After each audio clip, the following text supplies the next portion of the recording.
ॐ वसुदेवसुतं देवं कंसचाणूरमर्दनं देवकी परमानन्दं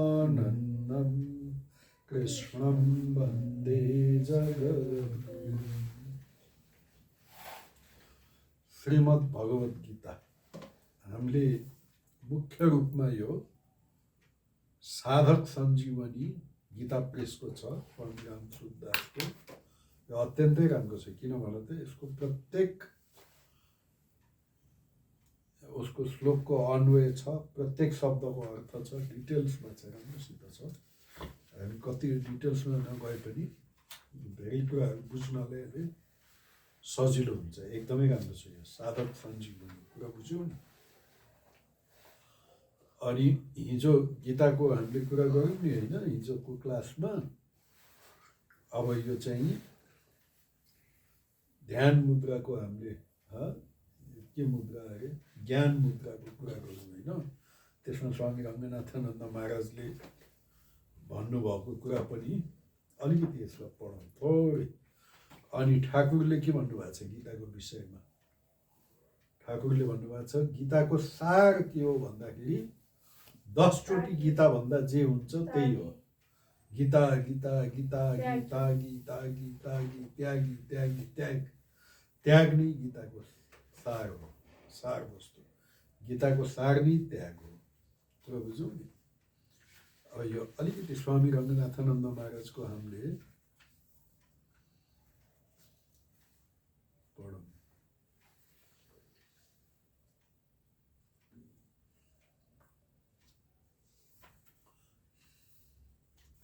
सबै पढ्न त सम्भव हुँदैन, थोरै। के को लागि गीता?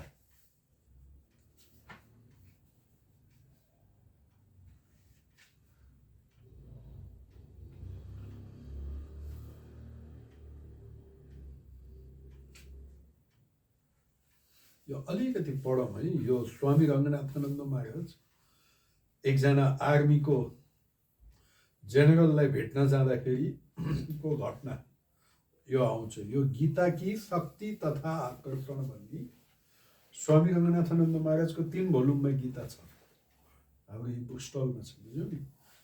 त्यसैको फेरि यो एउटा चाहिँ सार, गीता की शक्ति तथा आकर्षण, इङ्ग्लिसमा the charms and powers of the Bhagavad Gita. यसको अलिकति प्याराग्राफ म पढ्छु। यो गीता के को लागि?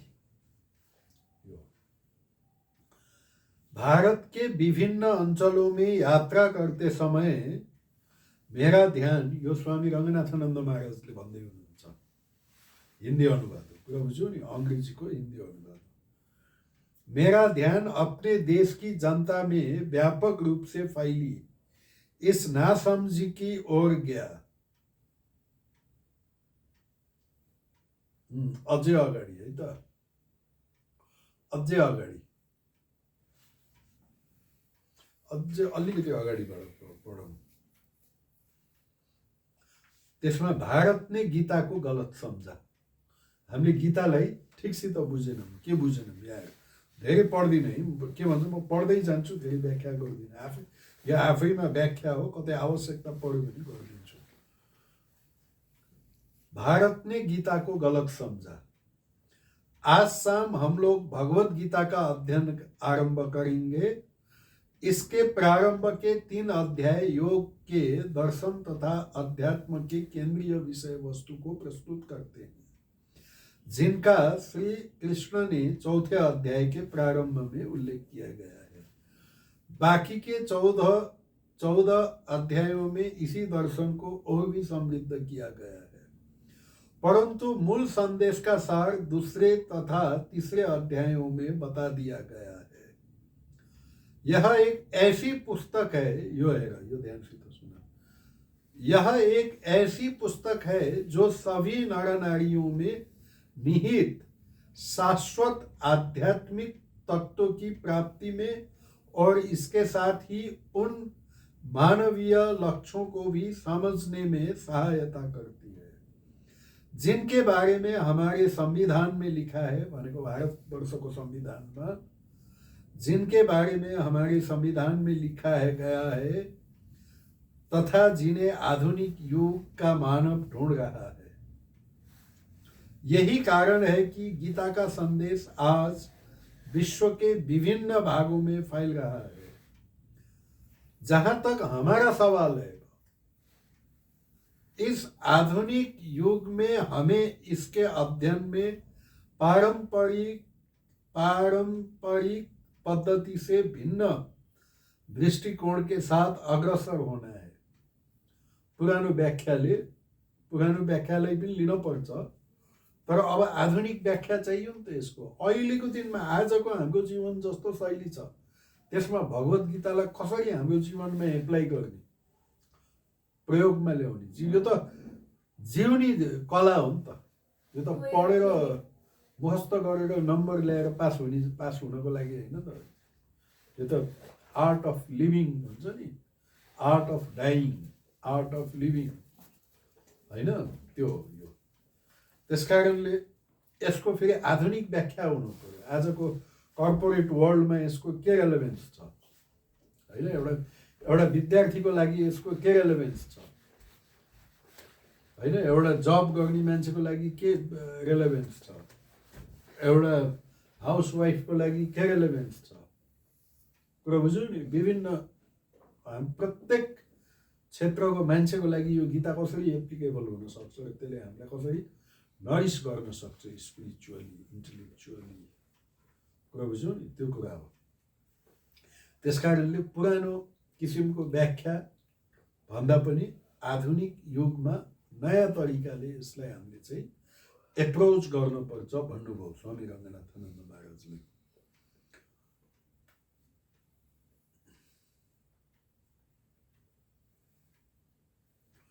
7 अगस्त। भूतकाल में लोग प्राय एक धार्मिक कार्य के रूप में या थोड़ी मानसिक शांति पाने के लिए गीता का पाठ किया करते थे।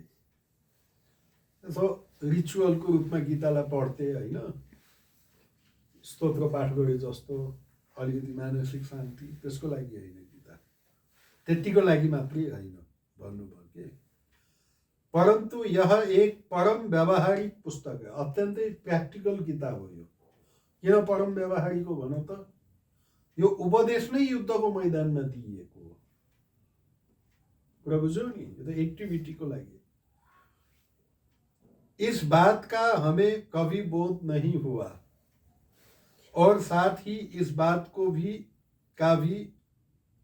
कि पूर्ण विकसित मनुष्य का एक समाज गठन करने में हमारी सहायता कर पाने वाला यह व्यवहारिक वेदांत का सबसे महान ग्रंथ है।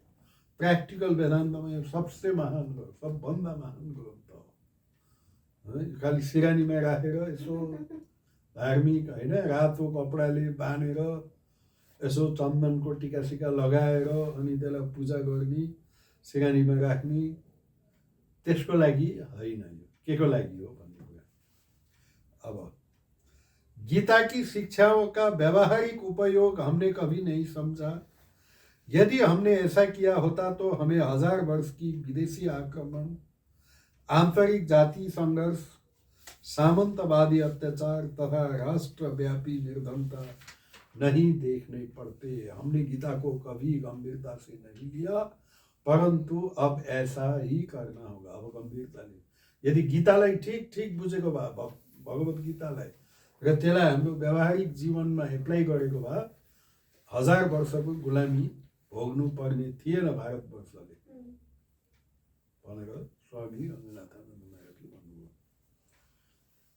हमें एक ऐसे दर्शन की आवश्यकता है जो मानवीय स्वाभिमान, स्वाधीनता तथा समानता पर आधारित एक नए कल्याणकारी समाज के गठन में हमारी सहायता कर सके। नया समाज को इसले गठन गर्न सक्छ। एनलाइटन सिटिजनशिप, कुरा बुझ्यौ नि, जहाँ सबै मान्छे चाहिँ एनलाइटन भनेको एक्कासी ब्रह्मज्ञान नै नभए पनि तर मान्छेले कोही एउटा बोधभित्र के चेतना जागेको हुन्छ, त्यस्तो हुन्छ। जस्तो अनसेल्फिस हुन्छ, हेल्पिङ हुन्छ होइन, सेयरिङ केयरिङ हुन्छ, अरूलाई मद्दत गर्ने, त्यस्तो खालको। अब यो कस्तो गीता कस्तो हो, श्री कृष्ण ने कई हजार वर्ष पूर्व इसे एक व्यावहारिक दर्शन के रूप में दिया था, परंतु हमने इसे केवल एक पुण्य ग्रंथ बनाकर रख दिया। जब हम गीता के उन अद्भुत ध्यान श्लोकों को पढ़ते हैं तो वहां हमें यही भाव मिलता है। वहां गीता की उस दूध से उपमा दी गई है जो श्री कृष्ण रूपी ग्वाले द्वारा वेद रूपी गायों से दुही गई है।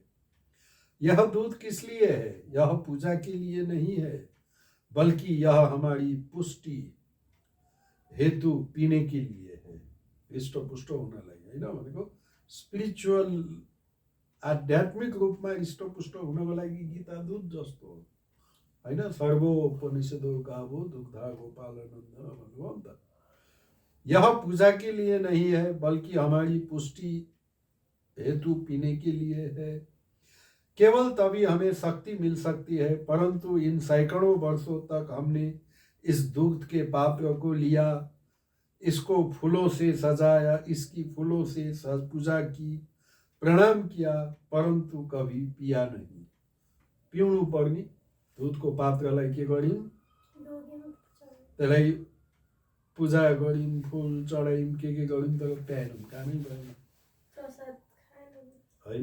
त्यस्तो भयो भनेको त्यसलाई गीता रूपी उपमा हो यो बिम्ब उपमा भनेको। मानौ गीता रूपी दूधलाई हामीले प्याएनौँ, गीता रूपी दूधलाई हामीले पूजा गऱ्यौँ, रेस्पेक्ट पनि गऱ्यौँ, सम्मान पनि गऱ्यौँ, तर त्यसलाई हाम्रो जीवनमा उतारेनौँ के।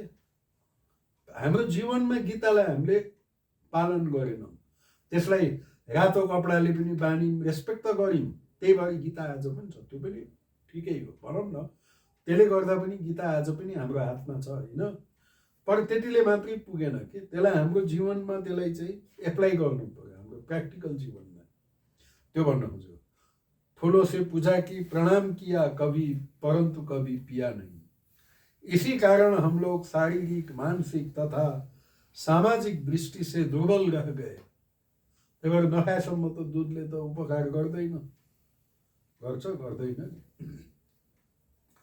यदि हम इस दूध को पीना और पचाना आरंभ करें तो हमारी अवस्था बदल जाएगी। यह हमें चारित्रिक बल, कार्यकुशलता तथा सेवा भाव का विकास करने और अंततः एक नवीन राष्ट्रीय भाग्य का निर्माण करने में सहायता करेगा। अब एउटा आर्मीको जेनरलसँग भएको उहाँको एनकाउंटर।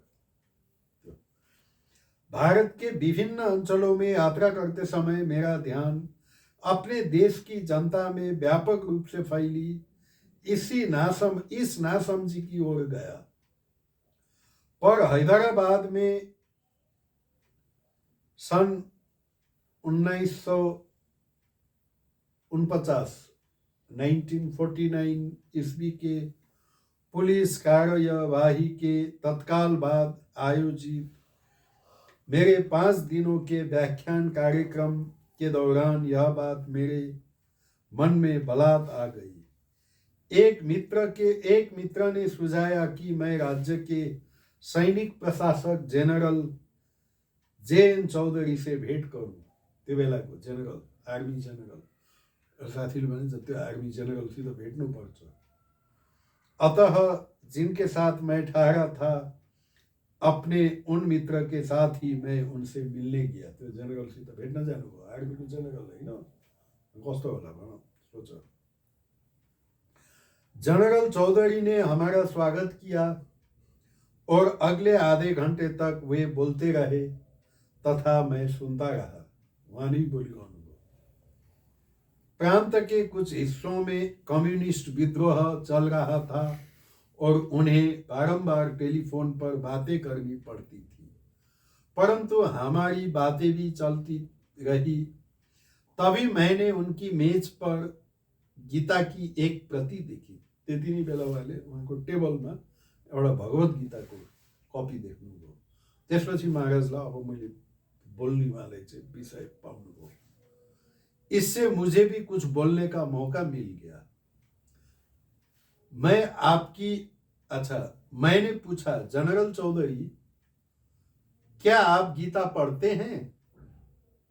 मैं आपकी मेज पर वह पुस्तक देख रहा हूँ। मैले तपाईँको टेबलमा मेजमा एउटा किताब देख्दैछु, भगवत गीता देख्दैछु। के तपाईँले यो किताब पढ्नुहुन्छ भनेर सोध्नुभयो जनरल चौधरीलाई स्वामी रंगनाथानंद महाराजले। उन्होंने एक बहुत ही थके स्वर में उत्तर दिया, हाँ, जब कभी मैं थकान महसूस करता हूं और कुछ शांति पाना चाहता हूं तब मैं गीता की कुछ पंक्तियां पढ़ देता हूं। वहां को उत्तर के थियो, हो म जब एकदमै थाकेर मनमा अलिकति शान्ति प्राप्त गर्न पर्यो भने यसो मनमा शान्ति ल्याउनलाई गीता पढ्छु भनेर भन्नुभयो थाकेको बेलामा। मैंने दृढ़तापूर्वक कहा, परंतु इसका यह उद्देश्य तो नहीं है। स्वामी रंगनाथानंद महाराजले के भन्नुभयो, तर भगवत गीताको उद्देश्य त त्यो होइन, तँलाई शान्ति पाउनको लागि होइन भगवत गीता। के को लागि हो? मेरी इस टिप्पणी ने उनको विस्मित कर दिया और उन्होंने पूछा, क्या आपका तात्पर्य यह है कि इस पुस्तक का हमें थोड़ी सी मानसिक शांति देने के अलावा और भी कोई उपयोग है? जनरल चौधरीले सोध्नुभयो, त्यसपछि के यो भगवत गीता भनेको हाम्रो मनमा अलिकति मानसिक शान्ति बाहेक यसको अरू पनि केही उपयोगिता छ हैन? मैंने कहा, मैंने मतलब स्वामी रंगनाथानंद महाराजले, हाँ, यह ग्रंथ मात्र मानसिक शांति देने के लिए नहीं है, यह लोगों की सेवा करने हेतु आप में शक्ति संचार करने के लिए है। मानव सेवाको लागि तिम्रो भित्र शक्ति जगाउनको लागि शक्तिशाली हुनु पर्यो नि त, नत्र कसरी सेवा गर्छौ? कमजोर मान्छेले कसरी सेवा गर्छ? आपको एक जिम्मेदार नागरिक बनाने के लिए है भगवत गीता। इसमें जीवन तथा कर्म का एक सर्वांगीण दर्शन है। जीवन र जीवनको कर्मको संपूर्ण दर्शन यसमा छ। जनरल चौधरी आश्चर्यचकित रह गए और मुझसे बारंबार पूछने लगे, तो क्या आपका तात्पर्य यह है कि इस प्रांत के सैन्य प्रशासक के रूप में मेरे लिए इसकी कोई प्रासंगिकता है?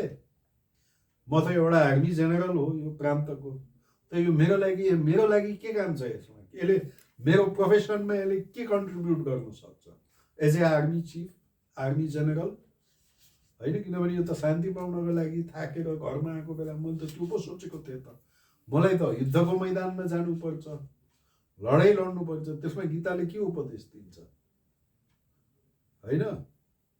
मैंने कहा, हाँ, मैंने कहा, ठीक ऐसा ही है। हमें इस बात को समझ लेना होगा कि सभी कर्मठ नर नारियों, सभी उत्तरदायित्व तो वहन करने वाले लोगों को जीवन तथा कर्म के एक दर्शन की आवश्यकता होती है। गीता इसे योग रूपी एक सहज शब्द के माध्यम से प्रस्तुत करती है। हमने अब तक इसे समझा नहीं है। गीता के चौथे अध्याय का पहला ही श्लोक लीजिए। श्री कृष्ण वहां हमें बताते हैं, मैंने यह योग दर्शन उत्तरदायित्व वहन करने वालों को दिया था ताकि इस दर्शन के द्वारा वे शक्तिमान होकर लोगों की सेवा, सुरक्षा तथा पोषण कर सके। इस ग्रंथ का यही उद्देश्य है। मैंने इसी बात का बारंबार बल दिया और उन्होंने भी बारंबार पूछा, क्या मैं इस प्रांत के प्रशासक के रूप में एक अधिक कुशल व्यक्ति बनने के लिए इस पुस्तक से कुछ सीख सकता हूँ? मैंने कहा, अवश्य। उत्तरदायित्व निभाने वाले सभी नर नारियों को सर्वजन हिताय कार्य करने की प्रेरणा देना, यही तो इस पुस्तक का उद्देश्य है, यही तो इस पुस्तक का स्वभाव है। यह आपको सुलाने के लिए नहीं, सुताउनलाई हैन, बल्कि जगाने के लिए है। यह केवल मन की शांति देने के लिए नहीं है, यह समाज के सभी लोगों की भलाई करने हेतु आपको वह परम मानवीय भाव तथा संकल्प देने के लिए है जो भन्नुभयो प्रभुज्यू। अब यहाँबाट अगाडि म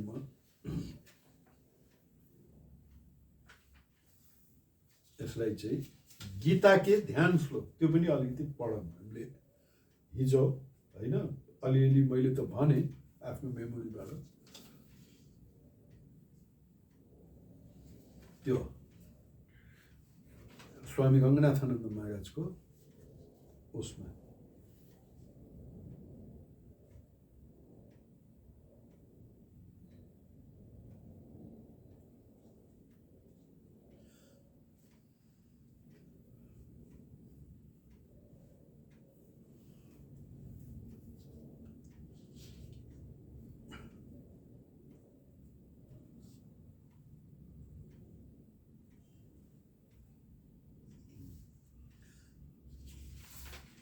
यो अब यो स्वामी रङ्गनाथानन्द महाराजले जुन व्याख्या गर्नुभएको छ त्यसलाई अलिकति पढौँ। आज मैं आप लोगों के साथ उन अद्भुत श्लोकों को पढ़ूंगा और मूल श्लोकों के अनुवाद भी बताऊंगा। वे गीता के विषय में एक वक्तव्य के साथ आरंभ होते हैं।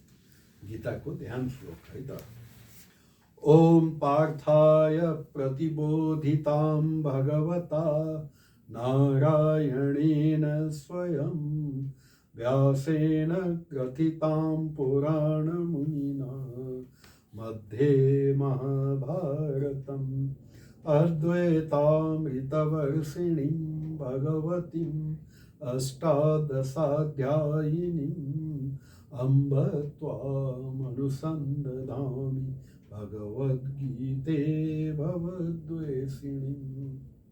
यो ओम जिसके माध्यम से स्वयं भगवान नारायण द्वारा अर्जुन को ज्ञान कराया गया था, जिसे प्राचीन मुनि व्यास द्वारा भारत में संकलित किया गया था। हे अद्वैत का अमृत बरसाने वाली, पुनर्जन्म को दूर करने वाली, 18 अध्यायों वाली, हे भगवती भगवद गीते, मैं तुम्हारा सतत ध्यान करता हूँ। यह पहला श्लोक गीता माता को संबोधित किया गया है। महात्मा गांधी कहते हैं गीता मेरी माता है। बचपन में ही मैं अपनी माँ को खो बैठा, गांधी जी ने भन्नुहुन्छ। पर मुझे कभी माँ का अभाव नहीं खला, क्योंकि गीता मेरे पास थी। अब अर्को श्लोक, दूसरा श्लोक इस प्रकार है। नमोस्तुते व्यास विशाल बुद्धे फुल्लारविन्दा यतपत्र नेत्र येन त्वया भारत तैलपूर्ण प्रज्वालितो ज्ञानमय प्रदीप। विशाल बुद्धि तथा खिले हुए कमल की पंखुड़ियों के समान नेत्रों वाले हे व्यासदेव, आपको प्रणाम है। आपके द्वारा महाभारत रूपी तेल से पूर्ण करके यह ज्ञान दीप प्रज्वलित किया गया। प्रपन्न पारिजाताय तोत्र वेत्रैकपाणये ज्ञान मुद्राय कृष्णाय गीतामृतदुहे नमः। मैं उन श्री कृष्ण को प्रणाम करता हूँ जो अपने शरण में लेने वालों की कामना पूर्ण करते हैं, जो गीता रूपी अमृत का दोहन करने वाले हैं और जिनके एक हाथ में गायों को हाँकने की लाठी है और जिनका दाहिना हाथ ज्ञान मुद्रा में अवस्थित है। बायां हाथ में लोरो होइन। इसको अब ज्ञान मुद्रा का महत्व, ज्ञान मुद्रा है कृष्ण है। ज्ञान मुद्रा भनेको मैले हिजो भने अलिअलि मेरो मेमोरीबाट। अब ज्ञान मुद्रा भनेको यो त हो, तर यसको सही अर्थ के हो त्यसैको लागि मैले वास्तवमा यो पढ्न खोजेको। अरू त यो पुरै डिटेल्समा पढ्न नपढे पनि हुन्छ, आफै पढे हुन्छ पछि तिमीहरूले। तर त्यति पढेपछि यो ज्ञान मुद्राको कुरा यसबाट पढेपछि त्यसपछि चाहिँ यो भगवत गीता प्रपरमा हामी आउँछौँ र रेगुलर होइन। आज यति पढौँ ज्ञान मुद्राको महत्त्व। स्वामी रङ्गनाथानन्द महाराजको व्याख्या हेर। उपरोक्त श्लोक में दाहिने हाथ में ज्ञान मुद्रा से युक्त श्री कृष्ण का वर्णन किया गया है। हमारे वेदांत दर्शन तथा अध्यात्म में यह एक अद्भुत धारणा है। ध्यान पूर्वक सुनिए। इस धारणा के अनुसार इस ज्ञान मुद्रा का एक बड़ा गहरा तात्पर्य है, जिसमें दाहिने हाथ के अंगूठे को तर्जनी से जोड़कर बाकी 3 उंगलियों को फैला दिया जाता है। हमारी शारीरिक मुद्राओं की मानसिक प्रतिच्छाया भी होती है, और जैसा मन है वैसा ही शरीर भी होता है। आप एक विशिष्ट प्रकार से लेटे हुए हैं, और वह आपकी एक विशिष्ट मानसिक अवस्था का परिचायक है। यदि आप एक विशिष्ट प्रकार से बैठते हैं तो आप देखेंगे कि आपका मन भी उस विशेष मुद्रा का अनुसरण कर रहा है। मान लीजिए कि कोई व्यक्ति बैठने की अवस्था में सर्वदा अपने पांव हिलाया करता है, तो यह उसकी बिखरी हुई मानसिक अवस्था का द्योतक है। कसैले बसेर खुट्टा हल्लाइरहेछ भने त्यो उसको मन चञ्चल मनको द्योतक हो। भनेको त्यसले के बुझाउँछ भने उसको मन चञ्चल छ, खुट्टा हल्लाउनु हुँदैन बस्दाखेरि। त्यही भएर सिनियर मान्छेहरूले होइन, आफूभन्दा ठुलो मान्छेले के भन्थे, हे खुट्टा नहल्ला भन्थे। पछि मैले बुझेँ कि यसको अर्थ। कुरा बुझ्यौ नि? तिमीले हेर, तिमी त बसेको छौ, तर तिम्रो खुट्टा हल्लेको तिमीलाई थाहा छैन भनेपछि तिमी अन्नमनस्क छौ। अनकन्सियसली खुट्टा हल्लेको छ, तिमी एलर्ट छैनौ। एलर्ट छौ, कुनै पर्पजले खुट्टा हल्लायो त्यसमा दोष छैन, तर त्यो खुट्टा आफै हल्लेको हुन्छ। तिमीले हल्लाएको छैनौ कि, आफै अटोमेटिक अनकन्सियसली हल्लेको छ। त्यो ठिक होइन। कुरा बुझ्यौ नि? त्यो मन चञ्चल भयो भने शरीर पनि हल्लिन्छ। त्यही भएर स्थिर सुखनम आसनम योगको लागि के होइन, यम नियम आसन। आसनको परिभाषा के हो? स्थिर सुखनम आसनम, सुखपूर्वक। कठिन यता दुखेको छ उता दुखेको छ पाटेको छ त्यस्तो होइन। सुखपूर्वक स्थिर भएर बस्न सक्यौ भने त्यो आसन हो। भनेको हल्लेर बस्यौ भने त आसन भएन त्यो। तिमी पलिटी कसेर सुखासनमा बसे पनि हुन्छ, पद्मासनमै बस्नुपर्छ भन्ने छैन। यता खुट्टा दुखेको छ पद्मा, त्यो होइन। सुखपूर्वक तिमी स्थिर भएर एउटा आसनमा मेरुदण्डलाई सोझो राखेर सिधा राखेर होइन, तिम्रो टाउको गर्दन र मेरुदण्ड सिधा राखेर पलिटी कसेर सजिलोसित, कठिन तरिकाले होइन, अनि स्थिर भएर नहल्लिकन। तिम्रो शरीर हल्लेन भने तिम्रो मन पनि हल्लिँदैन, किनभने मन र शरीर एउटै कुरा हो, एउटा भित्रको त्यसैको बाहिरी एक्सप्रेसन हो कि। जसरी फलको भित्रको गुदी खाने चिज र बाहिरको बोक्रा वास्तवमा एउटै कुरा हो। थाहा छ कि थाहा छैन? जुन कुराले फलको भित्री भाग बनेको हुन्छ बोक्रा पनि त्यसैले बनेको हुन्छ, त्यसैको कन्सन्ट्रेटेड फर्म त हो नि। त्यस्तै यो बाह्य जगत पनि तिम्रो मनको बाह्य एक्सप्रेसन मात्रै हो, प्रोजेक्सन हो, तिम्रो मनको नै प्रोजेक्सन हो। त्यही भएर बाहिर तिमी कस्तो छौ त्यसले तिम्रो भित्री मनको अवस्था बताउँछ, तिम्रो बाहिरको पोस्चरले। त्यस्तो छ। पक्का भयो। तिमीले ध्यानपूर्वक चिन्तन गर्यो भने त्यो तिमीलाई आफै क्लियर हुन्छ, पदले व्याख्या गर्नै पर्दैन। आफै अलिकति चिन्तन गर्यो, अलिकति मनन गर्यो भने त्यो कुरा आफै बुझ्न थाल्छौ, कसैले बुझाइदिएर बुझिने कुरा होइन। अच्छा,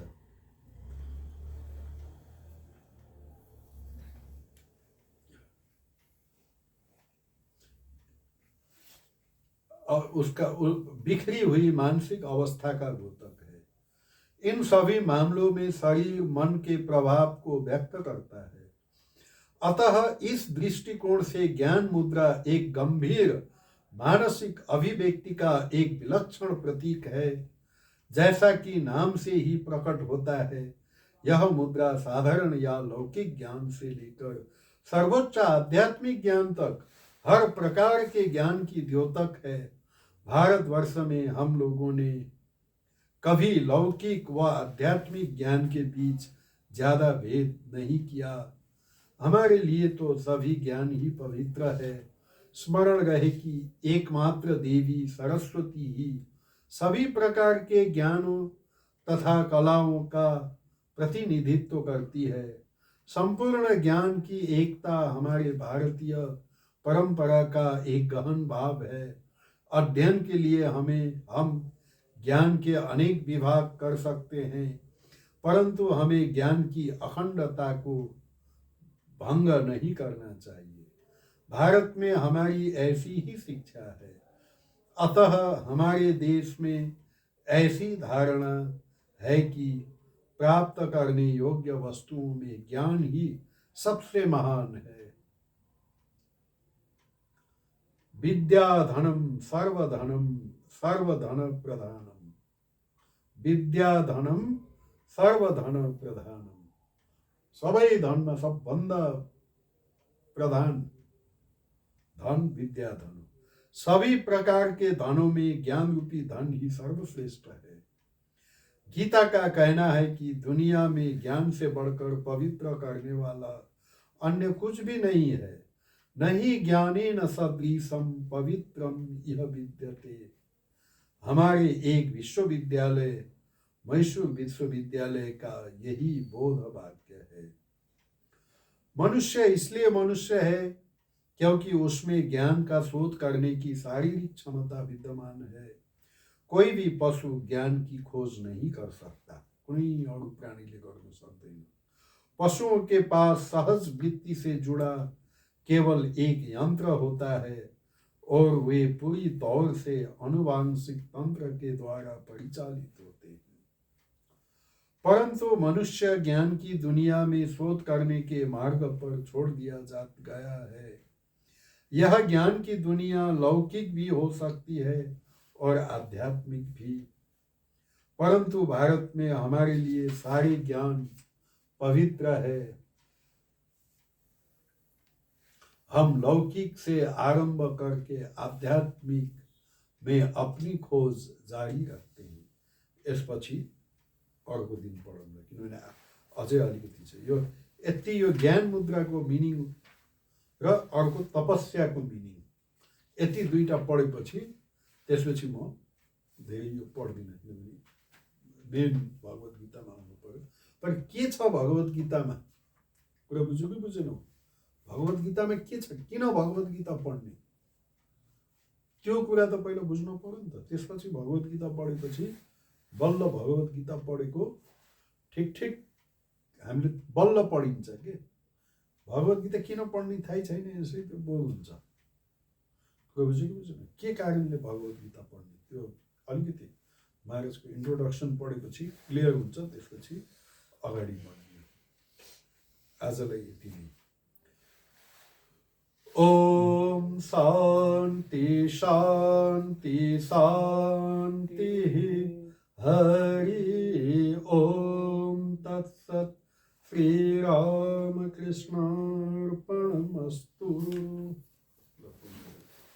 यो अलिकति